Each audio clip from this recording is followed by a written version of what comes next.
हार श्रीमंत दगडूशेठ हलवाई गणपती ट्रस्टचे कार्याध्यक्ष माननीय शंकरराव सूर्यवंशी हे करतील.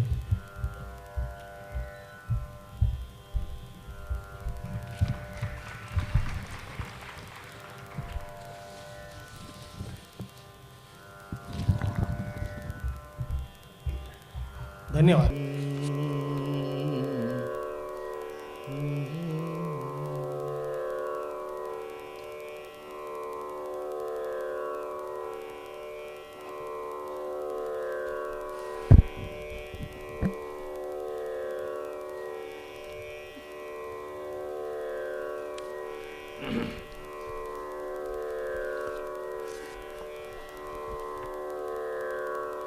पुंडलिकावरदे हरिविठ्ठल ज्ञानदेव तुकाराम ज्ञानेश्वर महाराज की जय. तुकाराम महाराज की जय. सद्गुरु दादा महाराज.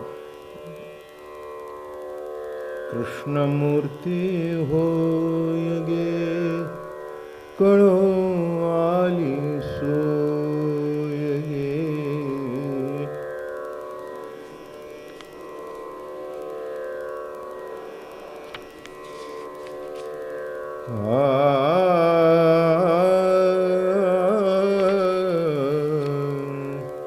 कृष्णमूर्ती होय गे कळो आली सोय गे.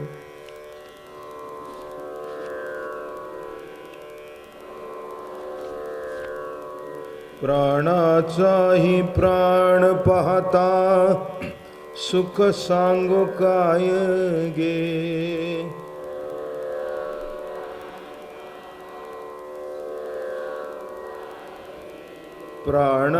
प्राणाचाही प्राण पाहता सुख सांगो काय गे.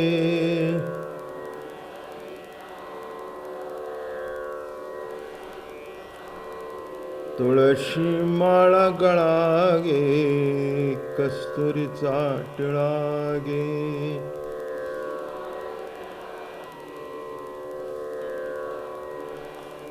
अर्धांगी रुक्मिणी विंजणे अर्धांगी रुक्मिणी विंजणे वारिती गोपी बाळा गे. तुळशी माळा गळा गे कस्तुरीचा टिळा गे.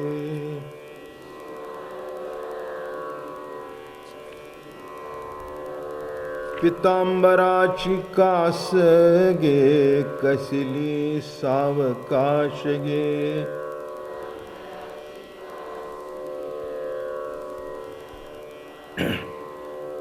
पितांबराची कास गे कसली सावकाश गे.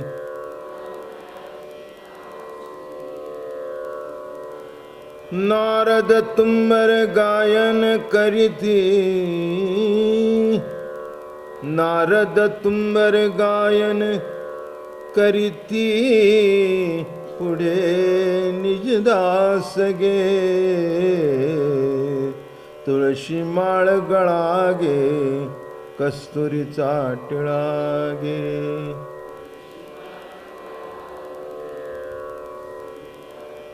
अर्धांगी रुक्मिणी विंजणे वारिती गोपी बाळा गे. गोपी बाळा गे तुळशी माळा गळा गे कस्तुरीचा टिळा गे.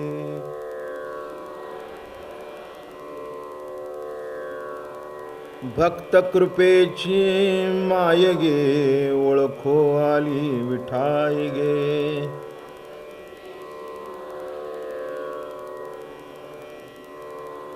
एका जनार्दनी विटे जोडियले पाय गे. जोडियले पाय गे. तुळशी माळ गळा गे कस्तुरीचा टिळा गे.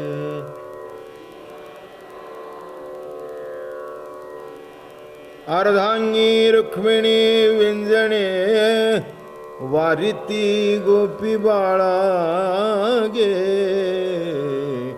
तुळशी माळ गळा गे कस्तुरीचा टिळा गे.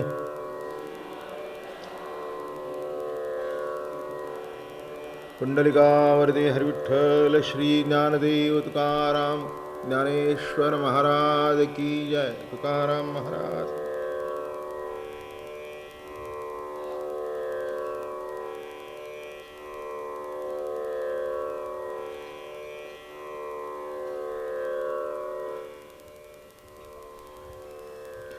माऊली महावैष्णव संत श्रेष्ठ नाथ महाराज आदी सर्व संत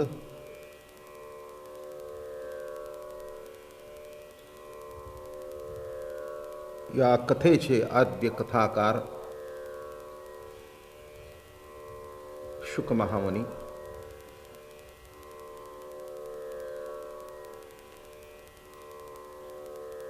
व्यासाने लिहिली, पण परीक्षित राजाला कथा शुकदेवाने सांगितली.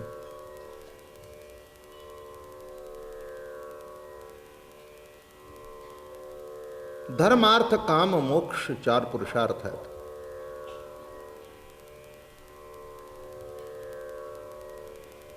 धर्माचं आचरण करावं लागतं कर्माच्या माध्यमातून, मग फलश्रुती. कामाची फलश्रुती मनात आल्याबरोबर मिळत नाहीये, त्याच्याकरता सुद्धा कर्म आहे. पैसा काही चटकन मिळत नाही. पैसा मिळवण्याकरता सुद्धा माणूस खटपट करतो आणि मग म्हणतो मी 100 रुपयाच्या भांडवलाने सुरू केली आणि आता माझं 10 लाखाचं भांडवल आहे. म्हणजे ते 100 रुपये घेतले, धंदा केला, रात्रंदिवस कटपट केली, ते भांडवल वाढवलं, योग्य तऱ्हेने जतन केलं, माल खपवला आणि मग फळ मिळालं. मोक्षाकरता सुद्धा माणसाला साधन चतुष्ट संपन्न असावं लागतं, तर का तरच ती प्राप्ती होते. म्हणजे हे जे 4 पुरुषार्थ आहेत ते आयुष्याच्या साधनेची फलश्रुती झाली तर होईल, नाही तर नाही.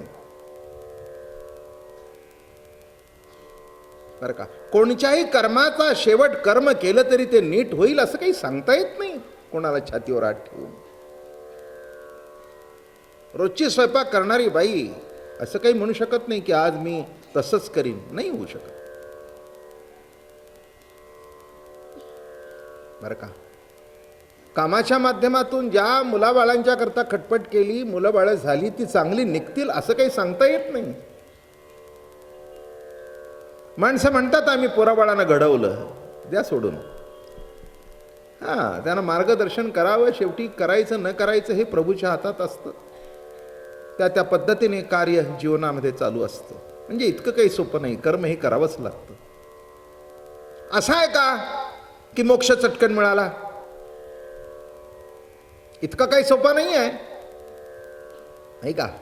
मोक्ष हे परमप्रयोजन आहे, नुसतं प्रयोजन नाही तर परमप्रयोजन आहे.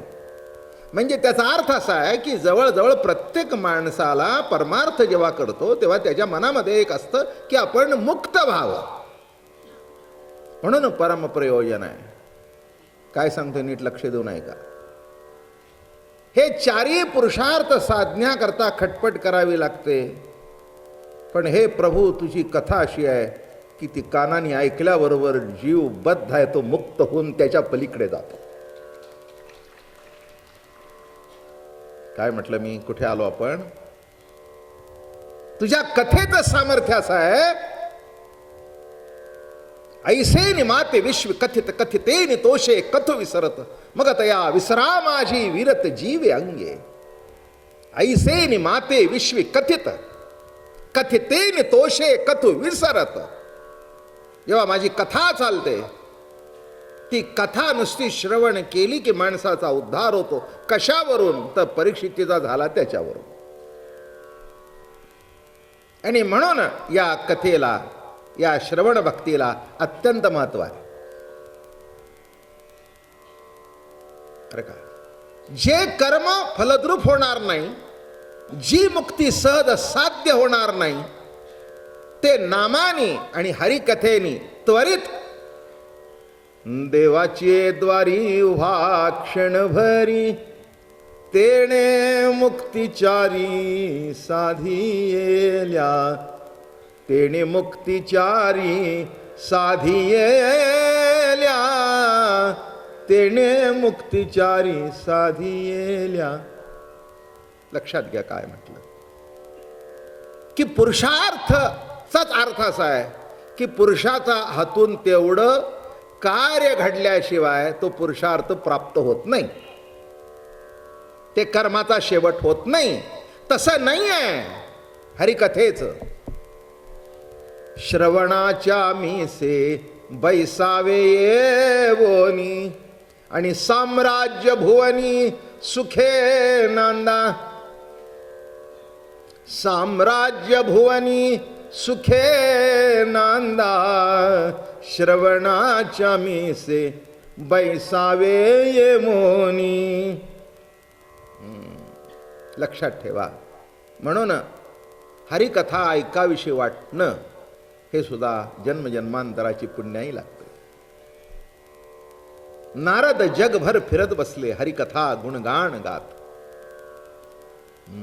हरिगुण गावत नाचुंगी, हरीचे गुणगान गात. आणि म्हणून बाकीच्या सगळ्या गोष्टीला अधिकार लागतो, पण अनाधिकारी जीव सुद्धा या कथेमध्ये त्वरित उद्धार पावतो. अरे का, कर्म करणं काही सोपं आहे का? अर्थ प्राप्ती ही तरी काही सोपी आहे का? नाही का? कोणतीही गोष्ट सोपी नाही आहे. कष्ट करावे लागतात आणि तेव्हा त्याचं फळ पदरात पडतं.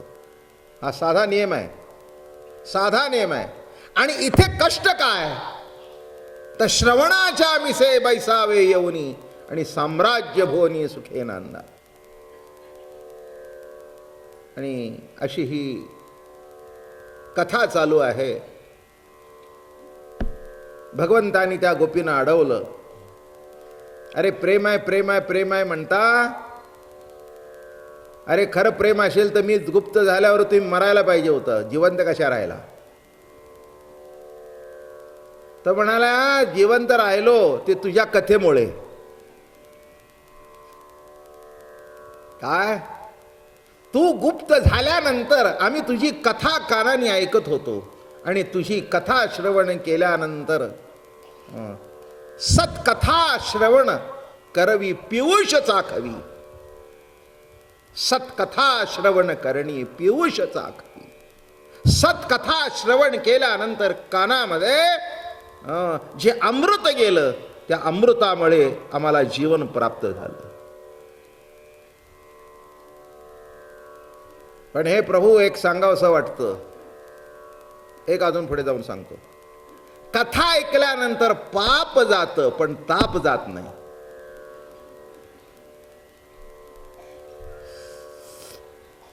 गोपी गीत सांगतोय ना तुम्हाला मी, की तू गुप्त झाल्यानंतर आम्ही तुझी कथा ऐकली. कथेचं सामर्थ्य एवढं आहे की कथा ऐकल्यानंतर पाप धुवून गेलं. नामसंकीर्तन साधन पै सोपे, आणि जळतील पापे जन्मांतरीची.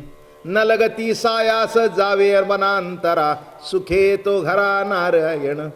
पापताप दैन्य जाय उठा उठी, झालिया भेटी हरिदासांची. ऐसे बळ नाही अणिकांची अंगी, तपतीर्थ जगी दानव्रत. सत्य पाप गेलं, पण तुझ्या सगुण दर्शनाची जी ओढ लागून मनामध्ये ताप निर्माण झाला, त्याचा काय? कृष्णा, हे कसं लक्षात आलं नाही? हे तुझ्या सगुण दर्शनाशिवाय तो ताप जाणारच नाही. लक्षात घ्या. म्हणून हे घडतंय हे फारच चांगलं आहे. सर्व पुरुषार्थापेक्षा हरिकथा ही श्रेष्ठ आहे याच्याबद्दल दुमत असण्याचं काही कारण पण लक्षात ठेवा की प्रेमाचं स्वरूप अलौकिक आहे. प्रेम हाच प्रभू आहे बरं का.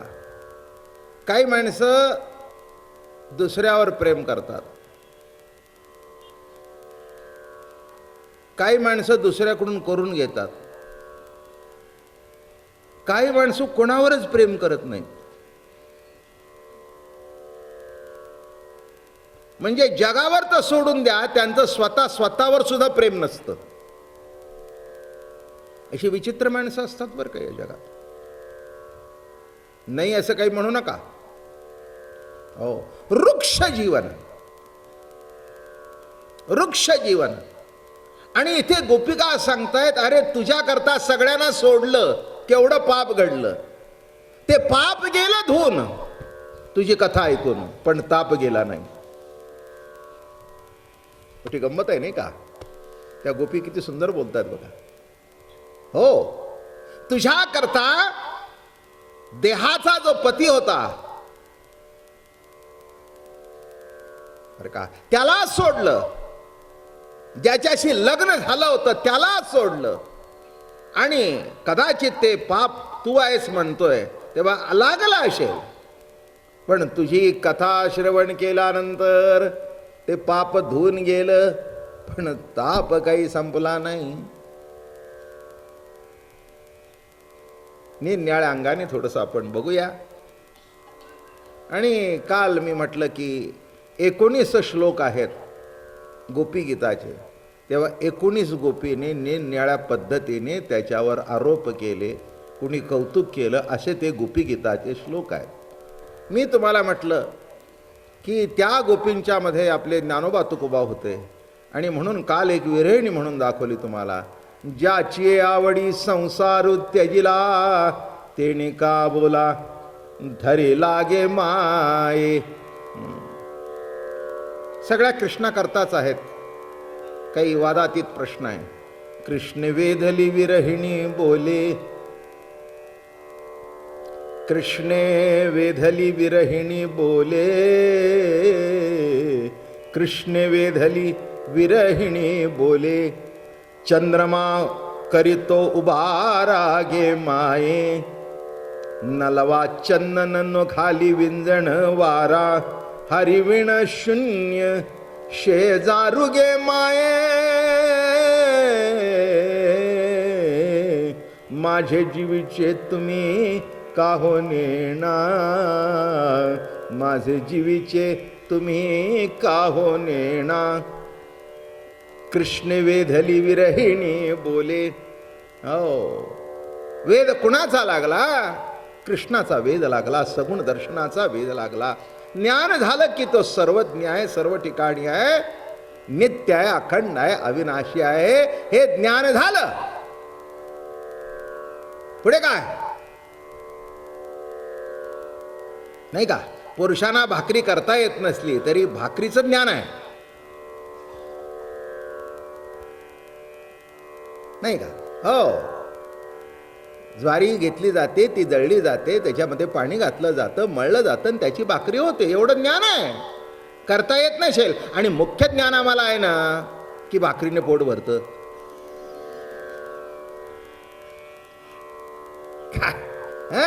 एवढं आहे ना. लक्षात ठेवा. पण एक महत्वाचा भाग सांगतो, नुसतं ज्ञान असून भागत नाही, ते कर्मातून प्रगट व्हावं लागतं. म्हणून जिच्या हातून ते कर्मातून प्रगट होतं तिला अनन्य व्हावं लागतं.